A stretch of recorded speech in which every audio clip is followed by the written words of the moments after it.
Now I'll move to the next question of which we know is a big issue with customer satisfaction in the auto industry, is fix right first time. With 30 years experience in auto logistics and state-of-the-art locations in 5 major Australian cities, Precar Fleet Services are a premier all-in-one solutions provider for commercial vehicle fleet operators, leasing companies and original equipment manufacturers. Please visit precar.com.au and click on the link to Fleet Services. So, okay, you've given me a mobility solution, you've fixed my car, I've now driven off, and a week later, the same thing's happening again.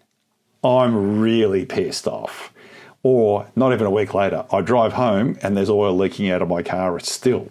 I call the service department and I've got steam coming out of my ears. So what's the situation? How do you fix that? Or what are the actions to alleviate that fixed right first time and improve it? The best way to fix that is the technical skills of your technicians. And there's 2 levels. There's your entry-level technicians coming into the dealership, so your apprentices and your first year, second year, and then your technicians once they get to master technician. And then what you have is, what you need to develop in your network is some super technicians. And the way you do that is through technical. Now I know some brands run technical competitions every year, where they get their best technicians into a room and they run different scenarios and try and challenge these technicians to take their technical skills to the next level.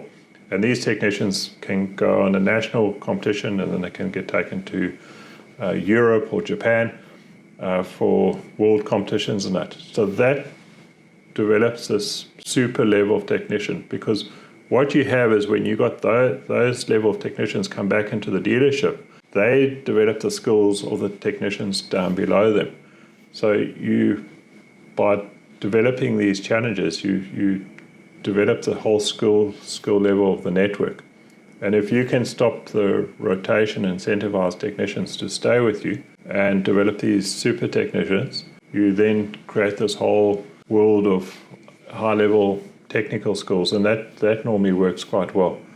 The biggest challenge is if you having this big churn of technical people, you'll never get that right. So the skill set of the technicians.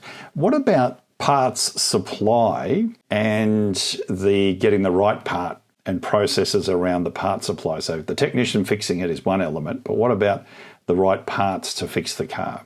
Yeah, I think that's also crucial. There are a whole range of tools, and we also offer those type of tools too, is helping the dealer identify what parts to carry and what parts he needs to order, depending on where they're coming from and through supply. So creating this whole network of parts ordering and parts stocking and parts supply through both the dealer at the OEM and then also having visibility on what other dealers are carrying. So if there's an issue, you might have a short-term issue of moving parts across. I mean, some OEMs having some super dealers that carry a higher stocking level in certain regions to be able to supply some of the smaller dealers in those areas. And that sometimes works quite well too. The challenge becomes sometimes with your older cars and some of your slower moving parts. Your crash items, your service items and that, they're normally fast moving and there's not normally any type of issue with those. But it's sometimes with your slower moving parts and that there might be an issue. We used 3 or 4 in the last year, and suddenly you have demand for 6 or whatever. And then suddenly you're out of stock and you need to try and get those parts quickly. So those type of issues do happen. But what about something like, an example being, say I've got a rear main seal leak, oil seal leak, but I need to making sure they order the seal in advance for my car. So when I'm booked in for the repair work, they've actually got the parts in stock. So they might need the seal and they'll work on the gasket, and they might need some coolant, and they might need some clamps or something like that are part of that process. Is there software around that can help with the forecasting of the parts that you'll need to carry out a particular job? There's some of the DMS systems do carry that type of software and will give a recommended order depending on what the service is. And even some of the aftermarket repairers have software that can help them, identify what parts they need for a particular service, and they can order those parts. That's a great thing about the AI and the level of software we have nowadays. Whereas 30 years that wasn't available, that was done manually, where your parts guy had to work through and identify what parts had to be ordered. A lot of the OEMs, especially in your major cities, they will have parts delivery, could be twice a day or 3 times a day, depending where you're located. So the dealer doesn't even necessarily have to carry those parts. He can order the parts in the afternoon for the next day and have them delivered that same day. Dealers are pretty sophisticated in that area now, and the OEM's parts distribution houses are pretty good at what they can do, and the speed they can expedite parts and get them out to dealers. And from a new car sales perspective, because we talk about customer satisfaction and after sales is a big issue. We know that after sales always lags from an overall percentage score, index score, than like a net promoter score versus, say, the new car sale. But how important is that, and what systems are out there to assist in maximising the customer experience so that the operatives delivering that experience are actually delivering a first-class, genuine, good experience? The important thing is to have a very good CRM tool. You have to remember that the customer is going to own that car for up to, it could be 4 or 5 years, depending if it's some type of lease type of vehicle where they might change it after 4 or 5 years, or a private buyer could have the vehicle up to 8 to 10 years. You virtually have to have a concierge service to keep in touch with that customer without having to push him, but start to feel him out, to understand where he's at in his buying cycle, and be ready that when he starts to give indications of coming back into the market to buy a new car, that you can be ready to try and deal with that at that time. The problem is it's often left to the aftermarket side of it, and you have to have a specific program in place of how you manage that process.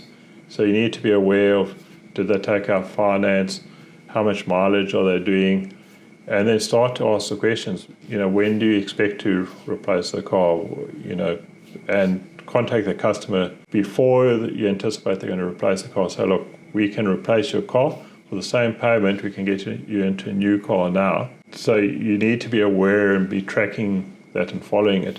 Unless you have a tool that can do that for you, that's tracking mileage and when he's servicing and what he's doing on the car, it's very difficult to manage that process. So even if someone's calling the customer, they can just be having a friendly chat, we're calling you up, how's it going? How much mileage are you doing on the car? When do you expect to replace the car? You don't have to be doing a hard sell job. You can just be gaining information.